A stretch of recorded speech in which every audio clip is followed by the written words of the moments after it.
Allah kò kí ń ṣe Olódùmarè, kò ń ṣe Ọlọ́run.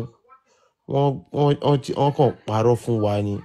So nísìnyí a ní láti máa question gbogbo àwọn nǹkan yìí. Báyìí sì eléyìí ti rí pé Muhammadu ó copy àwẹ̀ yìí ni. Èyí tá a fẹ́ gbé wá ń sìn. Òun ni pé kẹ́ ẹ lè rí pé ó gbàwẹ̀ ó gbàwẹ̀ ó máa wọná.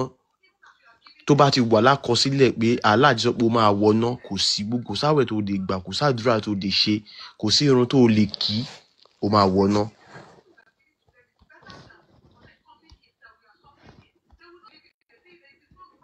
Eléyìí ni Sahih Muslim 2662C 2662C. Ó ní Aisha, the mother of the believers, said that Allah Messenger said. Aisha tó jẹ́ ìyá àwọn Muslim, ó ń ṣàlàyé àwọn nǹkan tí Ànábì sọ pé. Allah Messenger, there is happiness for this child who is a bird from the birds of paradise. Muhammadu ní ìdùnnú ni fún ọmọ tó jẹ́ ọmọ gẹ́gẹ́ bí ẹyẹ nínú àlùjọ́nà yẹn nínú paradise. For it committed no sin. Tó jẹ́ pé kò tí ì dẹ́ṣẹ̀ kankan o, ẹ máa gbọ́ o. Nor has he reached the age when one can commit sin. Àbí ṣé ó ti dé ọjọ́ orí tí èèyàn fi lè dẹ́ṣẹ̀?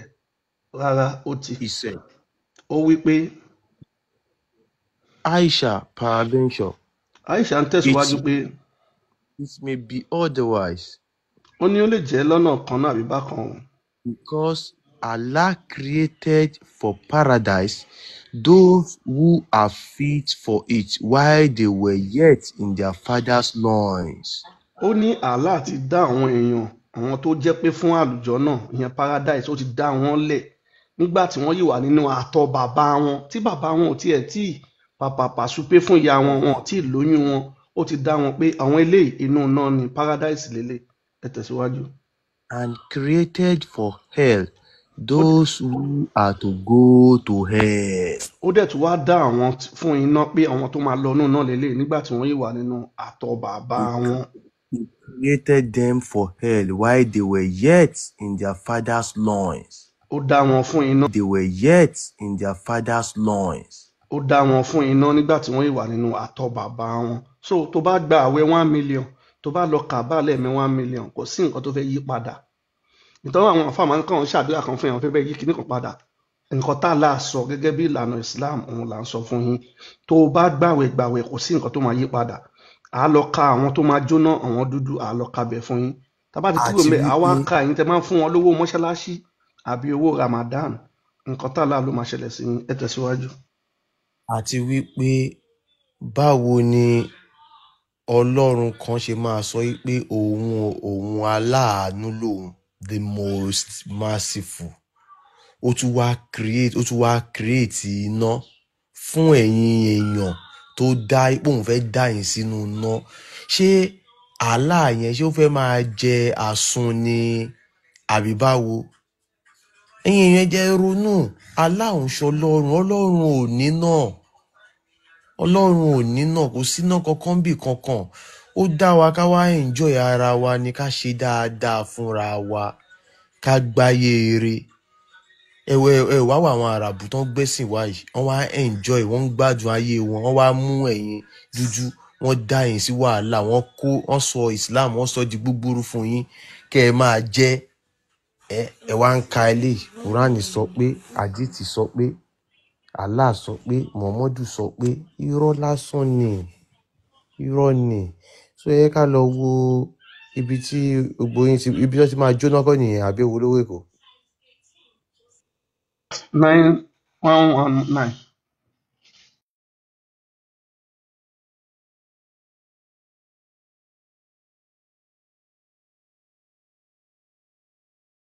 Ẹ̀ka ló tẹ̀lé ìtakà tó ń sìn. Ibi tí Allah ti ń sọ pé àwọn Muslim, àwọn tó jẹ́ dúdú, wọ́n máa jóná. Ya hello ẹ kálẹ́. Hello. Hello. Ẹ kálẹ́ o. Ya ẹ kálẹ́. Sẹ́ra lẹ́wà. Bẹ́ẹ̀ni.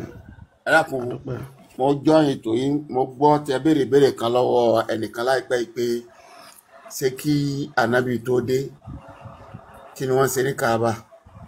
Kí ni wọ́n ṣe ní Kaaba? bẹ́ẹ̀ ni ẹ má ẹ bínú mọ́ ṣé mi muslim ní sà mùsùlùmí ni mí. ok bẹ́ẹ̀ ni sà bọ̀ ẹ má bínú ẹ jẹ́ ká Ah, sáré ka kinní ìtàn dábàdì kà á tán ká máa dá ẹ yín kà lóhùn lọ tán ẹ ẹ ṣé kà sà tán. ẹ ṣé so ẹ tẹ̀síwájú ms. Ilé Africa in Mishkat al-Masabi 119. Abu Dawud reported that Allah Messenger said, Abu Dauda ṣàlàyé pé muhammadu ń gbé àwọn débẹ̀ pé Allah created Adam. Allah dá ádámọ̀ When he created him nígbà tó dá ádámọ̀ tán and struck his right shoulder ó wá fa apá ọ̀tún rẹ̀ and brought forth his offspring white like small ants, ó wá fa àwọn ọmọ jáde lápá ọ̀tún rẹ̀ àtàwọn ọmọ tó máa jáde ńbẹ̀ wọ́n á jẹ́ funfun and he struck his left shoulder ó dẹ̀ fa apá òsì rẹ̀ and brought forth his offspring black as though they were charcoal. àwọn ọmọ tó máa jáde lápá òsì máa jẹ́ dúdú. Then he said to the party on his right side, Allah wá ń sọ fún àwọn ọmọ ádámọ̀ tó wà lápá ọ̀tún tí wọ́n jẹ́ funfun to paradise, ó ní àwọn yẹn kí wọ́n máa lọ sí àlùjọ náà and I do not care. ó lóun ò dẹ̀ gbọ́ nǹkan wọ́n ti gé etí òun lọ kò sí nǹkan And, tẹ́fẹ́ ṣe bẹ́ẹ̀ kírun bẹ́ẹ̀ lọ mẹ́kà pẹ́ gbàwẹ̀ kò ṣeé yí padà. and he said to the party on his left shoulder, ó wá ń sọ fún àwọn tó máa wà lápá òsì àwọn ọmọ ádámọ̀ tó wà lápá òsì àwọn irú dúdú, àwọn bíi Sulaiman Farouk oníkíjìpá àwọn akéwùgbà gold àwọn gbogbo àwọn àfáà yẹn pátá tẹ bá ti mọ ẹ máa forúkọ wọn sí mufti oníbẹ̀lẹ́nu Rashidi olúwo ọmọ àlè yẹn ẹ tẹ̀síwájú pẹ̀lú Muhammadu ó yá ẹ tẹ̀síwájú. to hellfire, and I do ó láwọn not yẹn inú care. náà ni wọ́n ń lọ Sulaiman Farouk oníkíjìpá ló máa ṣíwájú wọn ó nínú náà ni wọ́n ń lọ tọrọ jẹ́ dúdú. So ẹ kí bàbá wa gbóhùn sókè.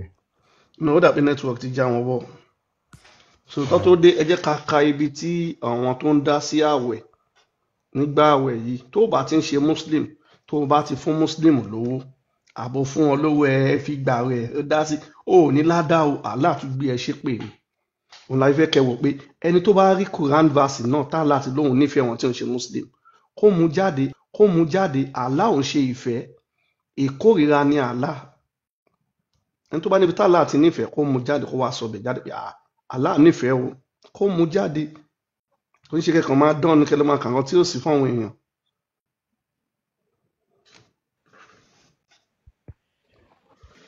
ẹ bẹ̀rẹ̀ láti 9:17.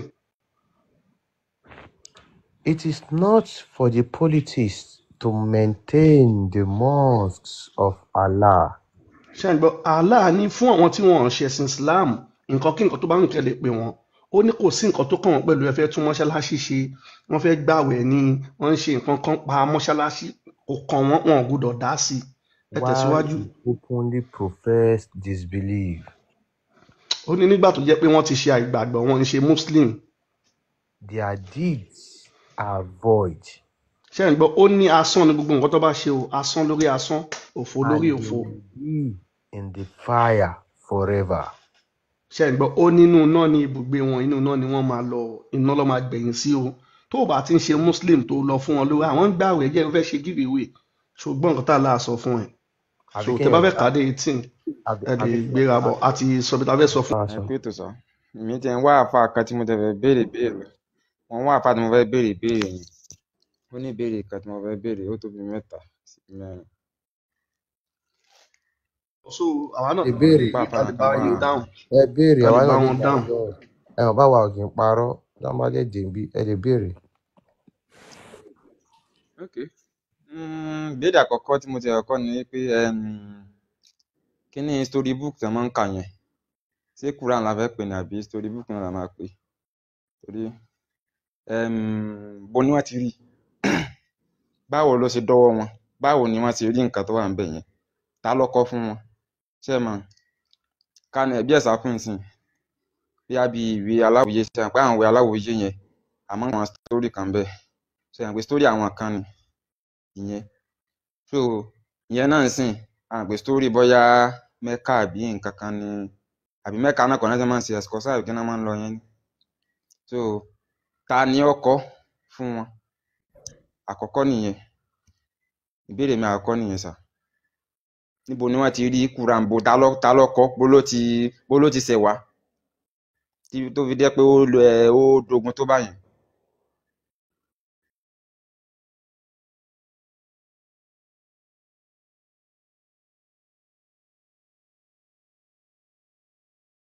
àgbóhùn ẹni mọ̀ kí ló ń wí àgbọ́yìn mọ̀ Mr. Jacob. kí yẹn ni sà. Okay. ìbéèrè mi ni pé storybook wọn yẹn ta ló kọ kùránì ni wọ́n sọ. níbo ni wọ́n ti rí Quran yẹn, báwo ni Quran yẹn ṣe jẹ́, bó ló ti sọ̀kalẹ̀ wá.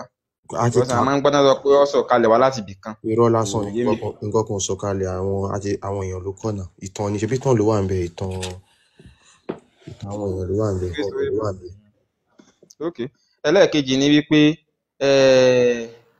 ǹjẹ́ a lè pe nǹkan ní nǹkan àlàáfíà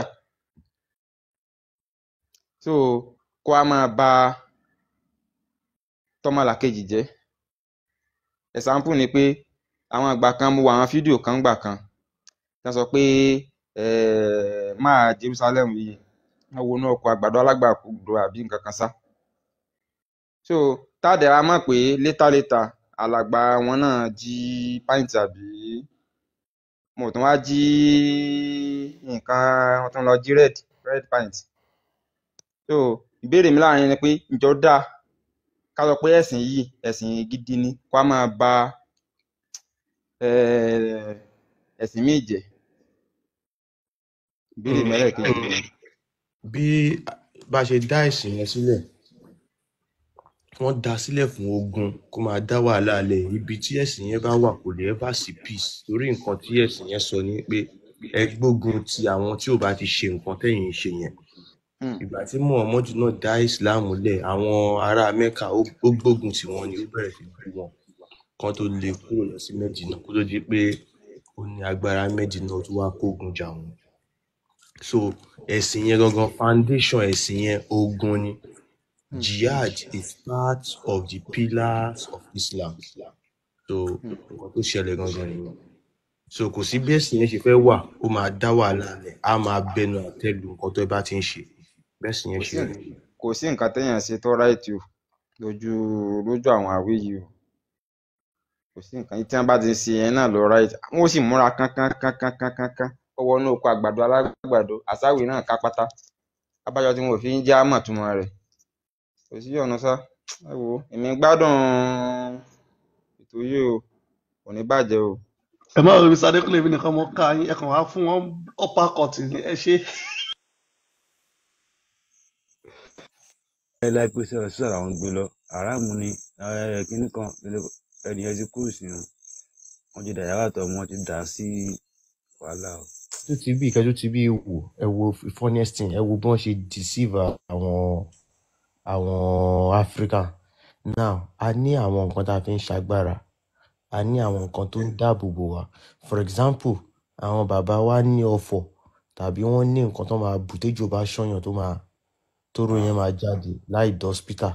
ẹ bá ṣerú ẹ bí ẹ máa gbọ́ àwọn olórí burúkú ìwádé wọ́n gbé báíbù àti kùránì dé wọ́n wá sọ fún àwọn ọmọ Yorùbá pé kíní tẹ̀ ń ṣe yẹn kíní yẹn ò dáa o ó máa jẹ́ kẹ́ wọnú ẹ lọ da kíní yẹn nù o now ìgbà tí wọ́n wá da kíní yẹn nù now wọ́n wá gbé òtúbáńtẹ́ òfútù fẹ́ẹ̀ tẹ̀ ìwé lásán wọ́n gbélé wọn lórí nísìnyí téjò bá ṣọ́ èèyàn ǹjẹ́ kùránì lè wòsàn ọmọ ẹrú kan chaati nísìn ẹ kì í sọ fún kó máa bọ̀ ǹjẹ́ kùránì lè wo oró ejò láì dọ́spítà nígbà tẹ́ ní nǹkan tá a fi ń ṣagbára èmi ni àwọn ogun àwọn Fúlàní yìí wọ́n mọ̀ pé tí Yorùbá bá ń ṣì ń ṣẹbọ àwọn ò lè rí wa mú lọ fi ń sọ pé ẹbọ yẹn lọ dànù ẹbọ yẹn ò dáa nǹkan tó ń dáàbò bò wá yẹn wọ́n ní ká lọ dànù kán lè ráyè kọ́ńkà wa kán lè sọ wá dẹni yẹpẹrẹ kán gbalẹ̀ wa. This is common sense tí ẹbọ bá jẹ́ nǹkan tí ò dáa ẹ̀yin kọ́ ni ẹ máa wá sọ fún wa Ọlọ́run fúnra rẹ̀ máa parẹ́ but torí pé ìran ẹlẹ́bọ ni ìran Yorùbá kò sí nǹkan tó rọ́ǹgì nínú ẹbọ ẹ̀yin èèyàn ẹ ṣoògùn ẹ dira ẹ jàse jẹ́ nǹkan tó Lódùmarè fún wa nìyẹn. ẹ wo àwọn ìlú yìí sin tógun bá dé wọ́n ní nǹkan tó máa fi dáàbò bora wọn ò lo báíbù àti kùránì o tó rọ́ mọ̀ pé rọ́ lásán ni o. ẹ wo Saudi American soldier ló ń ṣọ́ Káàbà o òkúta ló wà níbẹ̀, wọn ò fẹ́ kán jí ṣìgìdì yẹn gbé, wọn ò fẹ́ káṣírí yẹn tú. Amẹ́ríkà wọn ò ṣe fílẹ̀ kí kíní yẹn ṣọ́ra ẹ̀. Irọ́ lásán ni now. bẹ́ẹ̀ Mr. Top Right tẹ́ fẹ́ bá wa sọ. Mo ní question kan tí mo fẹ́ béèrè ni. ṣe wá láti Saudi Bárúbá ìbò Question ni o.